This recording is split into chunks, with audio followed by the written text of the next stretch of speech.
ለዚህ ሰዓት ያደረሰን አምላካችን ስሙ ለዘላለም የተመሰገነ ይሁን። እንግዲህ ትናንት ከኛ ጋር የነበሩ ዛሬ የሉ። እንግዲህ ወለተ ማርያም ትናንት ከኛ ጋር ነበሩ፣ ዛሬ የሉም። በሕይወተ ሥጋ ከኛ ጋር ባይሆኑ በመንፈስ ግን ከኛ ጋር ናቸው። ቅዱስ ጳውሎስ ሲናገር ምንድን ነው ያለው? በሥጋ ከእናንተ ጋር ባልሆን በመንፈስ ከእናንተ ጋር ነኝ ብሎ ተናግሯልና በአጸደ ነፍስ ሆነው የሚጸልዩ እናታችን ይጸልያሉ። በአጸደ ሥጋ ያላችሁ ደግሞ ስለ እናታችን ትጸልያላችሁ። ሁሉም እያንዳንዱ ፈጣሪያችን እግዚአብሔር ያደረገው ነገር መልካም ነው። ያደረገው ነገር መልካም ስለሆነ እግዚአብሔር ለምን ይሄን አደረግን ብሎ ማንም ሊከሰው ሊወቅሰው ስለማይችል ነው። ቅድም አባታችን ተናግረዋል። እንግዲህ የተናገሩት ቃል በጣም አይምሮን ሰርጾ የሚገባ ነውና ቃለ ሕይወት ያሰማልን። እግዚአብሔር ቸር ነው፣ መሐሪ ነው። ሁሉን በወቅቱ በጊዜው በሰዓቱ ያደርጋል። ለሁሉም ጊዜ አለው ብሎ እንደተናገረ ለሞትም ጊዜ አለው፣ ለሕይወትም ጊዜ አለው። ንጉሥ ሰሎሞን ሲናገር ለሞትም ጊዜ አለው፣ ለሕይወትም ጊዜ አለው። ለሞት ጊዜ ስላለው ያለ ጊዜ መሞትም አይቻልም። ለሕይወትም ጊዜ አለው፣ ለመኖርም ጊዜ አለው። ለመውደቅም ጊዜ አለው፣ ለመነሳትም ጊዜ አለው። ለመነሳትም ጊዜ አለው፣ ለመተኛትም ጊዜ አለው። ለመሳቅም ጊዜ አለው፣ ለልቅሶም ጊዜ አለው። ያለ ሁሉም እግዚአብሔር ሁሉን ነገር በጊዜው ነው የሚያደርገው ማለት። ስለዚህ በጊዜው አድርጓል። እንግዲህ ቅድም እንደተነገረው አስታማችኋል። የማይታመም የለም። ሁላችንም እያንዳንዳችን በቁስለ ሥጋ ያልተመታ ሰው የለም ማለት ነው። በቁስለ ሥጋ በቁስለ ነፍስ ዓለሙ በሙሉ ተመቷል ማለት ነው። ስለዚህ የሚያድነን እግዚአብሔር እንደሆነ ፈጣሪያችን እግዚአብሔር ሲናገር ምንድን ነው ያለው? በአሁን ተጸባብ አንቀጽ፣ በጠባቧ በር ግቡ። ጠባቧን በር ከፍቶ የሚያስገባ እግዚአብሔር እንደሆነ የጠባቧ በር ባለቤት እሱ እንደሆነ ምን አለ? በጠባቧ በር ግቡ ብሎ ፈጣሪያችን ኢየሱስ ክርስቶስ በዘመነ ሥጋዌው የሰው ልጆች ለማስተማር፣ ለመምከር፣ ለማዳን፣ ለመባረክ፣ ለመቀደስ፣ ሕይወትን ለመመለስ፣ በጎደለ ለመብላት፣ የተሰበሩትን ጠግኖ ወደ ቤቱ ለማስገባት ፈጣሪያችን እግዚአብሔር በገባው ቃል ኪዳን አዳምን ከነ ልጅ ልጆቹ ወደ ገነት ሊመልሰው፣ ከገነት የወጣውን ፈጣሪያችን እግዚአብሔር ወደ ገነት ሊመልስ ምን አለ? ከመቤታችን ከሥጋዋ ሥጋን ከነፍሷ ነፍስን ነስቶ በዘመነ ሥጋዌው ሲያስተምር ለተከታዮቹ ለአማኞቹ አንድነቱን ሦስትነቱን ለተረዱ በቃሉ ለጸኑ በትእዛዙ ጸንተው ለሚኖሩ ሃይማኖትን ጠብቀው ለተከተሉ የፈጣሪያችን የኢየሱስ ክርስቶስን ማንነትን ያወቁ የተረዱ የተገነዘቡ ቁጭ ብለው ፈጣሪያችን እግዚአብሔር ሲናገር ሲያስተምር ሲመክራቸው ይሰሙት ያዳምጡት ነበረ። ፈጣሪያችን ምንድን ያለው? በጠባቧ በር ግቡ። እኔ የማስተምራችሁ ጠባብ ሊሆንባችሁ ይችላል። እኔ የማስገባበት በር ጠባብ ነው።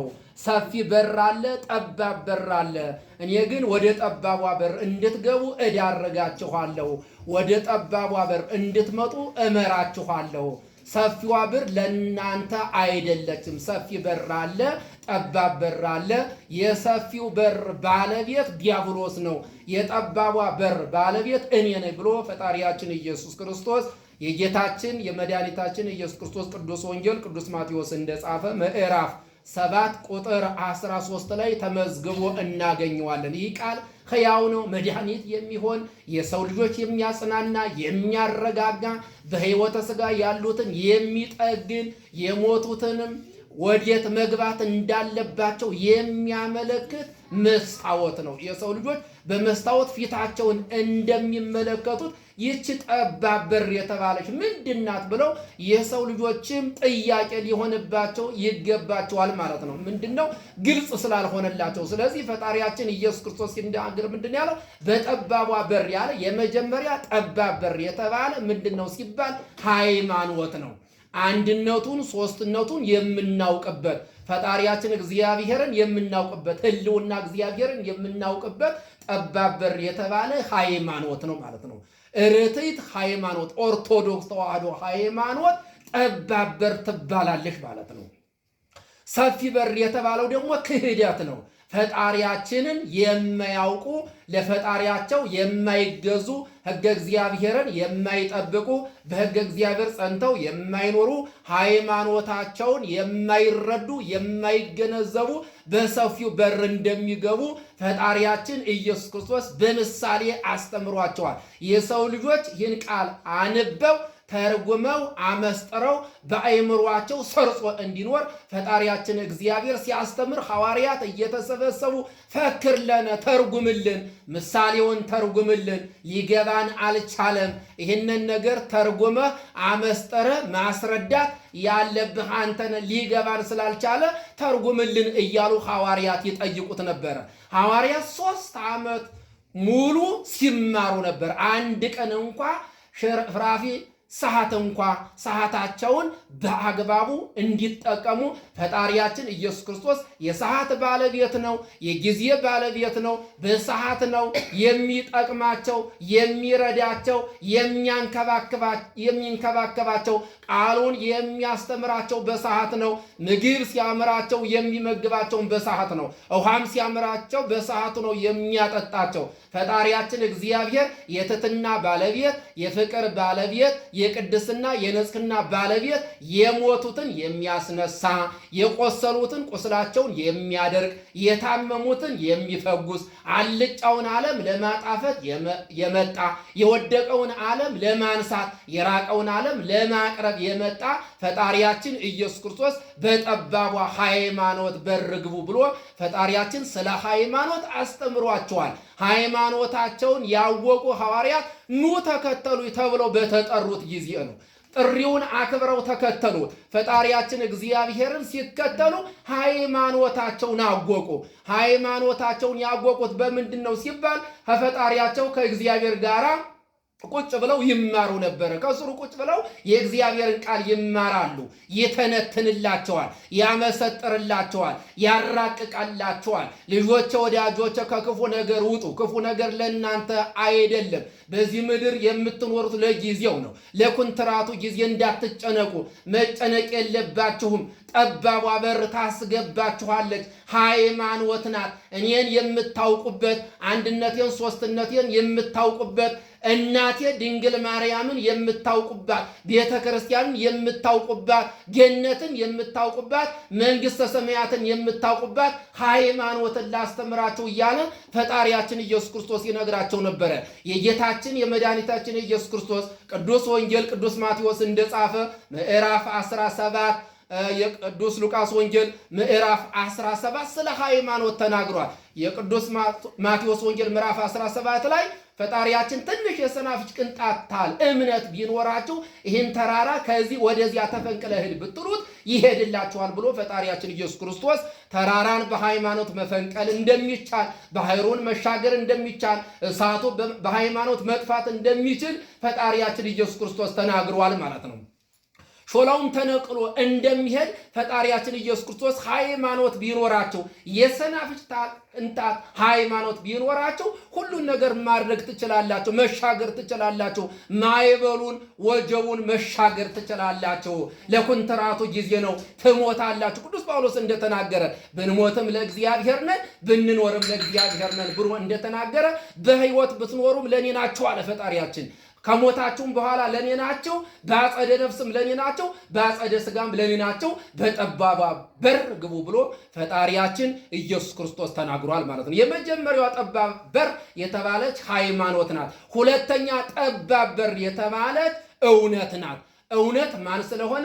ፈጣሪያችን ኢየሱስ ክርስቶስ እውነት ስለሆነ ራሱ ባለቤቱ ተናግሯል።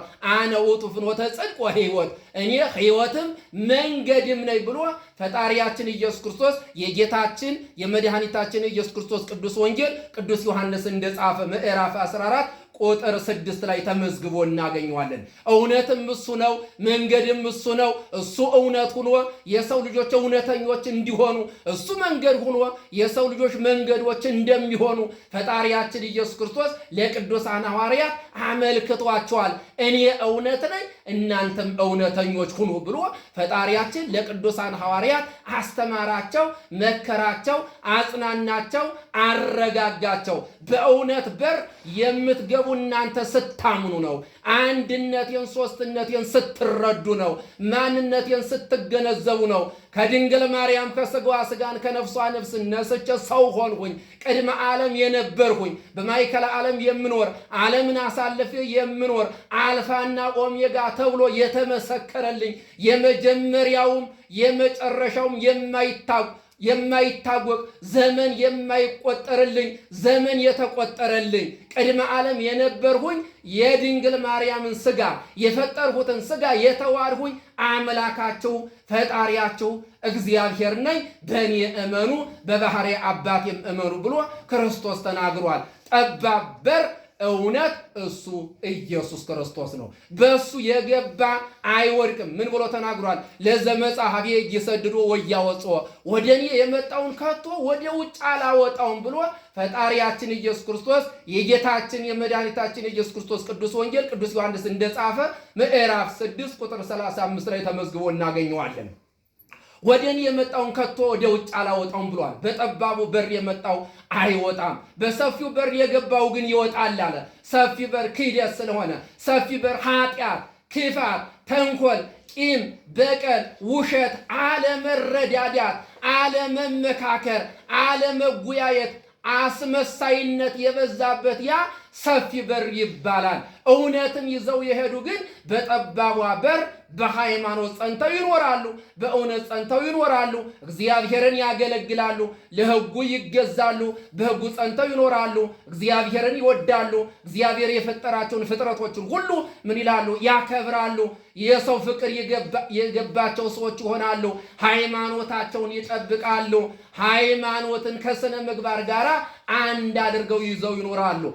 ሶስተኛው ጠባብ በር የተባለች ንጽሕተ ንጹሐን ቅድስተ ቅዱሳን ድንግል ማርያም አምላክን ወልዳ ያስረከበች አምላካችን ፈጣሪያችን እግዚአብሔር በድንግል ማርያም የተገለጠ የድህነት ምክንያት፣ የሰላም እናት፣ የፍቅር እናት፣ የበረከት የረድኤት እናት፣ የብርሃን እናት ተብሎ የተመሰከረላት አባቶቻችን የመሰከሩላት ፈጣሪያችን እግዚአብሔር የመረጣት የቀደሳት የባረካት ሕይወት የተገኘባት ሰላም የተገኘባት የወደቀው ዓለም የተነሳባት አልጫው ዓለም የጣፈጠባት የሞቱት ሁሉ የዳኑባት በማን ነው ሲባል በድንግል ማርያም አማካኝነት ነው። 5500 ዘመን ሁሉም እያንዳንዱ ሞቶ ነበረ።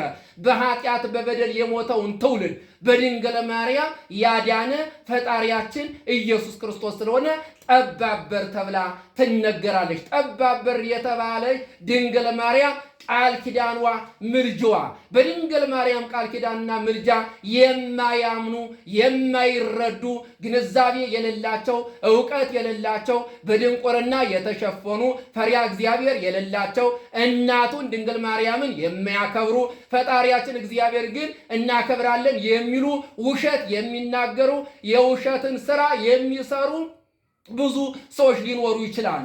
ይህን ግን ፈጣሪያችን እግዚአብሔር አይቀበለውም። በጠባቧ በር በድንግል ማርያም የገቡ ወድቀው ይነሳሉ፣ አጠው ያገኛሉ፣ ቢሞቱም ይነሳሉ፣ ሕያዋን ይሆናሉ። ፈጣሪያችን ኢየሱስ ክርስቶስ ስለተናገረ ከሥጋዋ ሥጋን ከነፍሷ ነፍስ ነስቶ ምንድን ያለው? ትንሣኤና ሕይወት እኔ ነኝ፣ ቢሞትም ሕያው ነው። በእኔ ያመነው ሰው ሁሉ አለ ቢሞትም ሕያው ነው ብሎ ፈጣሪያችን እግዚአብሔር ተናግሯል። ከሥጋዋ ሥጋን ከነፍሷ ነፍስ ነስቶ ፍጹም አምላክ ፍጹም ሰው የሆነው በእኔ ያመነ ቢሞትም ሕያው ነው ብሎ ተናግሯል። ስለዚህ ወለተ ማርያም ቢሞቱም ዛሬ ሕያዊት እናት ናቸው። ነፍሳቸው ሕያዊት ናት። ሥጋ ነው ወደ አፈርነቱ የተቀበረ። ነፍስ ወደ ፈጣሪዋ ወደ እግዚአብሔር ሄዳለች፣ በእግዚአብሔር ፊት ትቆማለች። በይባቤ መላእክት ቅድም አባታችን እንደተናገሩ በዝማሬ መላእክት ካህናት እያሸበሸቡ እየዘመሩ ሰዓታቱን ማህሌቱን ቆመው ይችን ነፍስ ማር ፈጣሪ ሆይ አንተ ይቅር በላት ብለው የጸለዩ አባቶቻችን ካህናት ሊቃውንት ናቸው። እነሱን መድኃኔዓለም እንዳያሳጣን መልካምና በጎ ፈቃዱ ይሆንልን። ስለዚህ ካህናት የሚያስሩ የሚፈቱ የሚናዝዙ የሚያስተምሩ የሚመክሩ የሚገስጹ የሚያጽናኑ ለልጆቻቸው መስዋዕት የሚሆኑ በጎቻቸውን የሚንከባከቡ በጎች የተባሉ ምእመናን ቀበሮ እንዳይበላቸው ተኩላ እንዳይበላቸው በተኩላ በቀበሮ የተመሰለው ሃይማኖቱን የማያውቅ የማይረዳ እንዳይበላቸው የሚንከባከቡ አባቶቻችን ሊቃውንት ካህናት በምን ተመስለዋል? በጠባብ በር ተመስለዋል። ተመስለዋል ማለት ነው። በጠባብ በር ለመግባት ጭንቀት ነው። ጠባቧን በር ያለፈ ግን ኃይል ያገኛል፣ ወድቆ ይነሳል፣ በረከት አለው፣ ረድኤት አለው። ንጽሕናውን ቅድስናውን ጠብቆ እንዲኖር እግዚአብሔር ያደርገዋል። ሌላው ጠባብ በር የተባለች ቤተ ክርስቲያን ናት። ፈጣሪያችን እግዚአብሔር እንደተናገረ ቤተ ክርስቲያን በጠባብ በር ተመስላለች። ወደ ቤተ ክርስቲያን ለመምጣት ቤተ ክርስቲያን ምን ይፈጸምባታል ሲባል ሥጋ የተቆረሰባት፣ ደም የፈሰሰባት፣ ዋጋ የተከፈለባት እግዚአብሔር በቀራንዮ አደባባይ የመሰረታት፣ ያነጻት፣ የቀደሳት፣ የባረካት ቤተ ክርስቲያን ትባላለች። ለቅዱስ ጴጥሮስም ሲናገር ፈጣሪያችን ኢየሱስ ክርስቶስ በአንተ ዓለትነት ቤተ ክርስቲያንን እሰራታለሁ መሰረታታለሁ ብሎ የመድኃኒታችን የፈጣሪያችን የኢየሱስ ክርስቶስ ቅዱስ ወንጌል ቅዱስ ማቴዎስ እንደጻፈ ምዕራፍ 16 ቁጥር 16 ጀምረን ስናነበው እናገኘዋለን። ስለዚህ ጠባብ በር ትባላለች ቤተ ክርስቲያን። ወደ ቤተ ክርስቲያን ለመምጣት የሰው ልጆች ይጨነቃሉ። ጠባብ በር ሆና ትታያቸዋለች። ሃይማኖታቸውን የሚመሰክሩባት፣ አንድነቱን ሶስትነቱን የሚመሰክሩባት፣ አምልኮተ እግዚአብሔር የሚፈጸምባት፣ ሕጉ የሚጠበቅባት፣ ብሉይ ኪዳን ሐዲስ ኪዳን መጻሕፍተ ሊቃውን መጽሐፈ መነኮሳት የሚተረጎሙባት፣ የሚመሰጠሩባት፣ ስንክሳሩ የሚነበብባት፣ ቅዱሳት መጻሕፍት የሚነበቡባት ቅድስት ቤተ ክርስቲያን ቅዱሳን አባቶቻችን የጸለዩባት፣ ሥጋውን ቆርሶ ደሙን አፍሶ የመሰረታት አባቶቻችን በሰይፍ እየታረዱ በመጋዝ እየተተርቁ እንደ ሽንኩርት እየተላጡ እንደ ጎመን እየተቀረደዱ ያቆዩት ቤተ ክርስቲያን በጠባብ በር ትመስላለች። ስለዚህ በዚህ ጠባብ ቤት ሴት የለ ወንድ የለ ቤተ ክርስቲያን ይመጣል። በ40 ቀን በ80 ቀን ከሥላሴ የተወለድንባት ጠባቧ በር ቤተ ክርስቲያን ናት። ወደ ቤተ ክርስቲያን እንግዲህ በመጀመሪያ በእናታችን እቅፍ ሆነን በ40 ቀን በ80 ቀን ወደ ቅድስት ቤተ ክርስቲያን ነው የምንመጣው ማለት ነው። በመጨረሻ በ30 ዓመትም ሊሆን ይችላል፣ በ20 ዓመትም ሊሆን ይችላል፣ በ15 ዓመትም በ40 ዓመትም በ60 ዓመትም በ80 ዓመትም በ70 ዓመትም በ100 ዓመትም እንጠራለን። ወደ አፈርነት ከተቀየርን በኋላ ነፍስ ከሥጋ ስትለይ አስከሬኑ ወዴት ይሄዳል ስትሉ ወዴት ነው? ወደ ቅድስት ቤተ ክርስቲያን ይሄዳል ማለት ነው። በመጀመሪያም በ40 ቀን በ80 ቀን ወደ ቤተ ክርስቲያን እንሄዳለን። ከዚያም በኋላ ከሞትን በኋላ ወደ ቅድስት ቤተ ክርስቲያን እንሄድና ቤተ ክርስቲያን ተሳልሞ አስከሬኑ ወደ አፈርነቱ ይቀየራል ማለት ነው። ስለዚህ ቤተ ክርስቲያን ጠባብ በር ተብላለችና በቅድስት ቤተ ክርስቲያን ጸንተን እንድንኖር ፍትሐት የሚፈታው በቤተ ክርስቲያን ነው። አባቶቻችን ካህናት የሚገኙት ቤተ ክርስቲያን ነው። ቅዱሳን አባቶቻችን ቤተ ክርስቲያን ይገኛሉ። መላእክትም የሚገኙት ቤተ ክርስቲያን ነው። ፈጣሪያችን እግዚአብሔር የሚገኘው ቤተ ክርስቲያን ነው። አምልኮቱ የሚፈጸምባት፣ ሕጉ የሚጠበቅባት፣ የምንጽናናባት፣ የምንረጋጋባት በሕይወትንም ሳለ በቤተ ክርስቲያን ከሞትንም በኋላ ወደ ቤተ ክርስቲያን እንግዲህ እናታችን ወለተ ማርያም በሕይወተ ሥጋ እንግዲህ ለብዙ ዘመን እዚህ ታመው ከሥጋ ቤት ነበሩ ማለት ነው። የሥጋ ቤታቸው ነው። ይሄ የነፍስ ቤት ደግሞ ቤተ ክርስቲያን ናት። ወደ ቤተ ክርስቲያን እንግዲህ አስከሬን ሆነው አፈር ሆነው ወደ የት ሄደዋል? ወደ ቅድስት ቤተ ክርስቲያን። ነፍስ ወደ ፈጣሪያችን ወደ እግዚአብሔር ትሄዳለች። ቤተ ክርስቲያን ምድራዊት ናት፣ ሰማያዊት ናት። ተመልከቱ፣ በምድር ተተከለች፣ በሰማይ አለች። የእግዚአብሔር ስም የሚጠራባት አምልኮቱ የሚፈጸምባት ቅድስት ቤተ ክርስቲያን ናትና በቅድስት ቤተ ክርስቲያን ጸንተን እንድንኖር መድኃኔዓለም በቸርነቱ ይርዳን። ወለተ ማርያም ነፍስ ከነ አብርሃም ከነ ይስሐቅ ከነ ያዕቆብ ቦታ ይጨምርልን። ንጉሳችን ፈጣሪያችን እግዚአብሔር እናቴ ማለት ከባድ ሊሆን ይችላል። ፈጣሪያችን እግዚአብሔር የወደደውን የፈቀደውን አደረገ። ወጣቱንም የሚጠራ ሽማግሌውን የሚጠራ እሱ ነው። በጎቹ ነን እንሰበሰባለን። ለምን በጎችን ተሰበሰባለ ብሎ የሚከሰው ማንም ስለማይኖር በጎቹን በሰዓቱ ይሰበስባል። በጎቹን በሰዓቱ ይመግባል። በሰዓቱ የሚያበላል፣ በሰዓቱ የሚያጠጣን፣ በሰዓቱ የሚያለብሳን። ከእንግዲህ ወዲህ ይበቃሃል፣ ኃጢአትህ በደልህ ክፋትህን ተናዘህ ንስሐ ግባ ብሎ እግዚአብሔር ዕለት ዕለት ይናገረናልና ንስሐ እንድንገባ ንስሐ ገብተን ሥጋውን ደሙን እንድንቀበል ሥጋውን ደሙን የተቀበልን ሰዎች ደግሞ ፈጣሪያችን እግዚአብሔር እንድናገለግለው ላስኬማው እንዲያበቃን ፈጣሪያችን እግዚአብሔር በወጣትነትም ሊጠራ ይችላል፣ በሽምግልናም ሊጠራ ይችላል። እግዚአብሔር የሚጠራበት ጊዜው፣ ሰዓቱ፣ ወቅቱ፣ ዓመቱ፣ ዕለቱ፣ ወሩ አይታወቅም። ተዘጋጅቶ መጠበቅ ነው። ክርስቶስ ተናግሯል። ድለዋኒክሙ ንበሩ እስመ ይተአምሩ በአይ ሰዓት ዘይመጽእ እግዚእክሙ። ጌታችሁ የሚመጣበት በምን ሰዓት እንደሆነ አታውቁምና ተዘጋጅታችሁ ጠብቁ ብሎ እንደተናገረ ሞት በጀርባችን አዝለን የምንጓዘው ሁሉም እያንዳንዱ ይጠራል። የማይጠራ የለም። ወረፋ እየጠበቅን ነው። ዕለት ዕለት እንግዲህ ሞት መልአከ ሞት ያንኳኳል።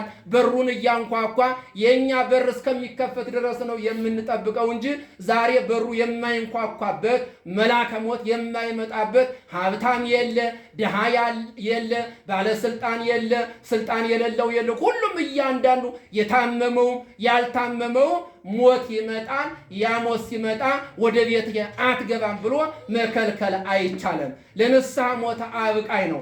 አሟሟቴን አሳምርልኝ ነው ብሎ መጸለይ ያለብንና እንድንጸልይ መድኃኔዓለም በቸርነቱ ይርዳን።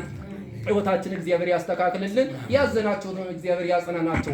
በጎደለ የሚሞላ የተሰበሩትን የሚጠግን የራቁትን የሚያቀር የታመሙትን የሚፈጉስ የሞቱትን ነፍስ የሚያሳርፍ እሱ ነውና እኔ አሳርፋችኋለሁ ብሎ ክርስቶስ ተናግሯል። የሚያሳርፈን እሱ ነው። በሕይወትም ሳለን ከሞትንም በኋላ የሚያሳርፈን እሱ ነው። ነፍስን የሚያሳርፍ ስጋንም የሚያሳርፍ ስጋ እንዳትደግም ነፍስም እንዳትደክም ስጋ እንዳትራብ ነፍስም እንዳትራብ የሚያደርግ ፈጣሪያችን ኢየሱስ ክርስቶስ ነውና በስጋችን እንደሚመግበን አምነን በነፍሳችን ደግሞ ልንመገብ ይገባናል። የእግዚአብሔር ቃል ነው የነፍስ ምግቧ፣ ሰላም ነው የነፍስ ምግቧ፣ ፍቅር ነው የነፍስ ምግቧ፣ ትሕትና ነው የነፍስ ምግቧ፣ ቅድስና ንጽሕና ነው የነፍስ ምግቧ፣ ንስሐ መግባት ነው የነፍስ ምግቧ፣ ስጋውን ደሙን መቀበል ነው የነፍስ ምግቧና